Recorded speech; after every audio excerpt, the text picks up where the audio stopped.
वालेकुम। 9th class, कैसे हैं आप सब? उम्मीद करती हूँ खैरियत से होंगे और अपना सबक अच्छे से याद कर रहे होंगे। आज हम अपने नए लेक्चर के साथ हाजिर हैं। नया लेक्चर जो हमारा है सूरह कसस है। इसके बारे में आज हम सारा जानेंगे और हम पढ़ेंगे कि इसमें क्या क्या चीज़ें हैं और खुलासा इसका क्या है। MCQs को मैं हाईलाइट कर दूंगी, जो भी MCQs होंगे उसको हाईलाइट कर दूंगी। ठीक है। सूरह कसस मक्की सूरत है। इसमें 88 आयात हैं।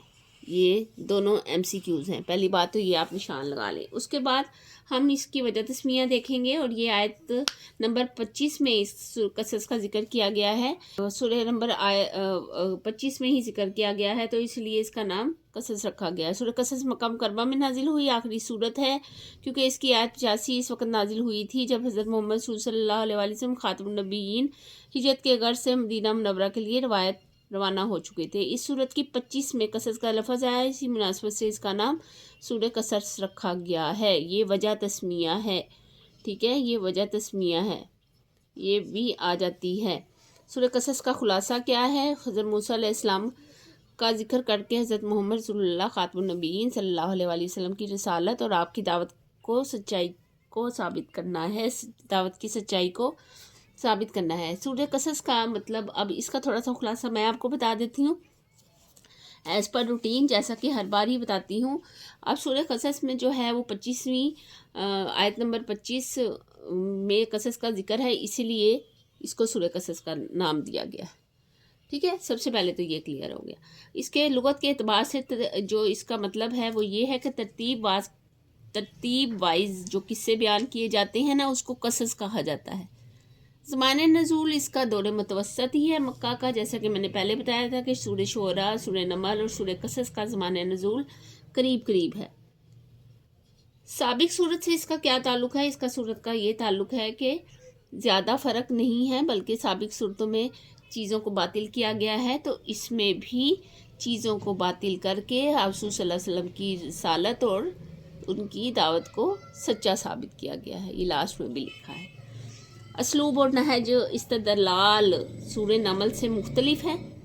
हज़रत मूसा की जो बात थी, जो उनकी सरगुज़िश थी हज़रत मोहम्मद सल्लल्लाहु अलैहि वसल्लम के लिए एक आईने की सूरत में आई कि ये आप देख लें कि पहले भी गुज़िश्ता जो पैगंबर थे उन्होंने किस तरह से दावत दी है। तो इसीलिए हज़रत कुरैश के लिए जो थे हज़रत मूसा अलैहिस्सलाम फ़िरौन की तरफ भेजे गए और हज़रत मोहम्मद सल्लल्लाहु अलैहि वसल्लम हमारी तरफ भेजेंगे, उम्मत की तरफ भेजेंगे। बनी इसराइल को भी ये तवज्जो दिलाएगी कि अगर सैयदना मोहम्मद रसूल सल्लल्लाहु अलैहि वसल्लम ना होते तो हज़रत मूसा के हालात ज़िंदगी कैसे वाकिफ़ होते। हज़रत मूसा के हालात ज़िंदगी से हम कैसे वाकिफ़ हो सकते हैं रसूल सल्लल्लाहु अलैहि वसल्लम इसको ना बताते। ठीक है। इसके अलावा लास्ट में रसूल सल्लल्लाहु अलैहि वसल्लम को हर बार की तरह तसल्ली दी गई है कि जिस तरह अल्लाह ने आप पर जिम्मेदारी डाली है वो आपका साथी और मददगार है। ये हर सूरत में तकरीबन अल्लाह ताला ने मक्की सूरतों में रसूल सल्लल्लाहु अलैहि वसल्लम को तसल्ली दी गई है। ठीक है, आगे मज़ामीन लिखें, ठीक है, तारुफ लिखें, ये मुख्तसर सवाल हैं वो दे देते होते हैं। ठीक है। सूरह कसस की पहले 5 रुकू में बहुत तफसील के साथ हज़रत मूसा अलैहिस्सलाम का वाक़या बयान हुआ है। कुरान मजीद में पिछले अंबिया कराम अलैहिस्सलाम में सबसे ज़्यादा तफसील के साथ हज़रत मूसा अलैहिस्सलाम का जिक्र आया है, क्योंकि हज़रत मूसा अलैहिस्सलाम की हालात ज़िंदगी की हज़रत रसूल सल्लल्लाहु अलैहि वसल्लम की सीरत तैयबा के साथ कई चीज़ों में मुशाहबत है। अभी मैंने बताया ना कि आईने की तरह उन दोनों की चीज़ों को वाज़िया किया गया है। सूरह कसस में बनी इसराइल का एक शख्स कारून का इबरतनाक वाक़या बयान किया गया है, जिसने आखिरत के मुकाबले में दुनिया को तरजीह दी और अपनी कौम की बजाय फ़िरौन की खिदमत की। हज़रत मूसा अलैहिस्सलाम ने इसे दुरुस्त रास्ते पर आने की दावत दी, लेकिन वो ना माना। ये शख्स अपने पास मौजूद माल दौलत को अपनी ज़ाती मेहनत, अपनी इल्म का नतीजा करार देता था और अल्लाह ताला के एहसान और नेमत का इनकार करता था। नतीजतन कारून अपने मालो असबाब के साथ हलाक कर दिया गया। ऐसे ही है ना। सूरह के इख्तिताम पर हज़रत मोहम्मद सल्लल्लाहु अलैहि वसल्लम को उम्मत की खसूसियत के साथ ये तलकीन फरमाई कि अल्लाह के सिवा किसी की इबादत ना करें।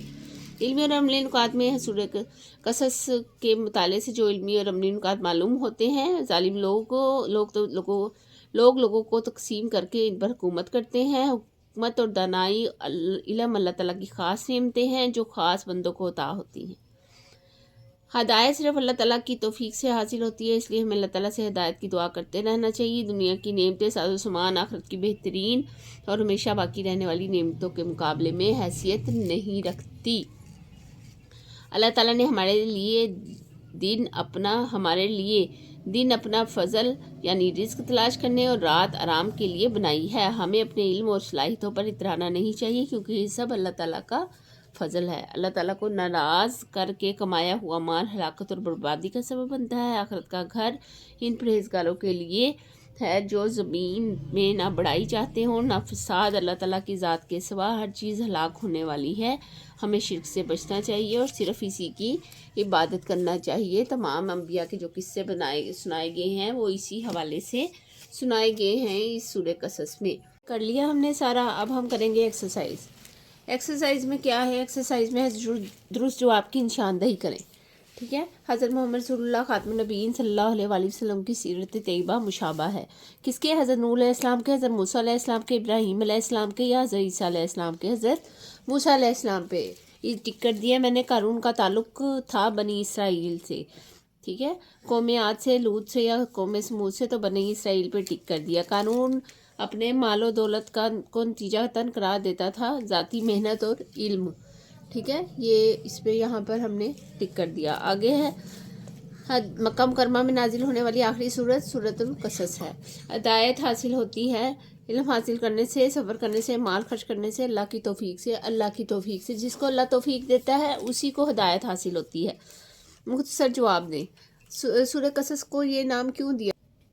تو اس کا جواب یہ ہے کہ اس سورت کے 25ویں آیت کے آخر میں سورۃ قصص لفظ قصص کا ذکر ہے، اس لیے اسے سورہ قصص کہتے ہیں۔ پھر بھی ہم یہاں دیکھ لیتے ہیں ایک مرتبہ اس سورت کے آیت 25 میں قصص کا لفظ آیا ہے، اسی مناسبت سے اس کا نام سورہ قصص رکھا گیا۔ یہی اس کا آنسر ہے۔ سورہ قصص کا خلاصہ کیا ہے؟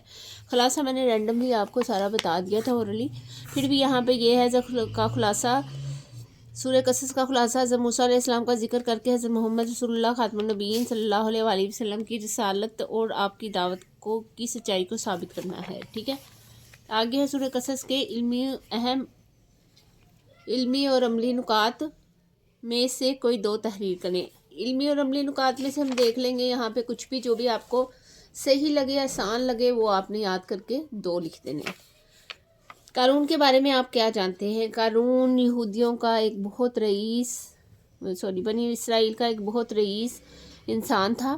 اس کی چابیاں بڑے لوگ مشہور ہے کہ اس کی چابیاں جو ہے خزانے کی اونٹوں پہ لاد کر لے کے جائی جاتی تھی، تو بڑا مشہور تھا اس کا خزانے کے حوالے سے، یہ بہت مشہور تھا۔ لیکن یہ جو تھا نا قارون، یہ سمجھتا تھا کہ جو بھی اس کے پاس دولت ہے اس کی اپنی ذاتی محنت اور اس کی اپنے علم کا نتیجہ ہے، ٹھیک ہے، یہ اسی کو اپنی ہی ملکیت سمجھتا تھا اور یہ کہتا تھا کہ یہ اسی کی اپنی ہی کاوش سے ہے یا اس کے باطل معبودوں کی کرم نوازی، ٹھیک ہے، یہ اس کا ذکر آ جائے گا۔ میں نے ویسے بھی آپ کو خلاصے میں یہ بتایا ہوا ہے۔ سورہ قصص پر ایک مفصل مضمون تحریر کرے۔ مفصل مضمون جو ہے یہاں تعارف سے سٹارٹ ہوگا، یہ سارا آئے گا یہ یہاں تک، اس کے بعد یہاں سے یہ اوپر سے سارا نیچے تک علمی اور عملی نکات میں یہاں تک مکمل ہو جائے گا۔ اس کے بعد سرگرمیاں ہیں وہ تو آتی نہیں ہیں، اگر کوئی سوال ہو خاص تو میں آپ کو بتا دیتی ہوں کہ یہ آ سکتا ہے، ویسے اس میں سے آتا نہیں ہے۔ امید کرتی ہوں کہ آج کی جو ویڈیو ہے آپ کو پسند آئی ہوگی، سارا لیکچر آپ کو سمجھ آیا ہوگا۔ اگر لیکچر آپ کو سمجھ آیا ہو، اس کے علمی اور عملی نکات، اس کا خلاصہ، تو ویڈیو کو لائک کریں اور سبسکرائب کریں۔ اس سے یہ ہوتا ہے کہ آپ لوگوں کی طرف سے ایک حوصلہ افزائی کا سائن ہوتا ہے اور نیکسٹ ٹائم اس سے بھی اچھا لیکچر لے کے آیا جاتا ہے۔ سبسکرائب کرنے سے یہ بھی فائدہ ہوتا ہے کہ جو بھی نئی آنے والی ویڈیو ہے وہ آپ تک آسانی سے پہنچ جاتی ہے، کیونکہ بیل آئیکن کو آپ پریس کر دیں گے، اس وجہ سے وہ آسانی سے آپ تک پہنچ جائے گی جو بھی نئی آنے والی ویڈیو ہوگی۔ دوستوں کے ساتھ شیئر کریں، بہت سارا خیال رکھیں اپنا۔ نیکسٹ ویڈیو میں ملتے ہیں، تب تک کے لیے اللہ حافظ۔